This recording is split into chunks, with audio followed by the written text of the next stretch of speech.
প্রিয় সুন্নি ও রাসালাতি জনতা, এই পর্যায়ে আমি আপনাদের সামনে একটি কবিতা আবৃত্তি করব। কবিতাটির নাম হচ্ছে আগমন গমন।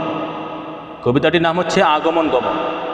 জন্মিলে মরিতে হয়, এতে আমার বিশ্বাস নাহি রয়। এর কারণ পতিত খুব গভীরে। মানুষের না আছে জন্ম, না আছে মৃত্যু, আছে শুধু আত্মার স্থানান্তর, কয় জ্ঞানীগুণী সাত্ত্বিক মহাপুরুষগণ। মানুষ অচিন থেকে চিনে আকারে সাকারে আসে, যে ধরে রাখতে পারে অচিন দেশের পরমচান, আকারে এসে হয়ে যায় মহাজান। এই দেহের জানের নাই কবচ, এই দেহের জানের নাই কবচ, নাই মৃত্যু নাই লয় নাই ক্ষয়, আছে শুধু জয় আর জয়। এই আকার সাকার থেকে কেউ বীরের বেশে, কেউ ভেড়ার বেশে চলে যায় অন্য দেশে। সেই দেশ চিরস্থায়ী চিরজীবী, কারো কান্না কারো হাসি, এই নিয়ে সকলে বসবাসী। মরে তারা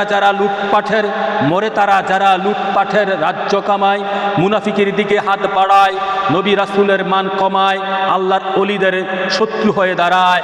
নেই তাদের হাজতে বাস, করে তারা মরণে গ্রাস। নেই তাদের হাজতে বাস, করে তারে মরণে গ্রাস, তার আত্মা চিরতরে বনবাস। ওমা আলাইনা ইল্লাল বালাগ। আসসালামু আলাইকুম ওয়া রাহমাতুল্লাহ।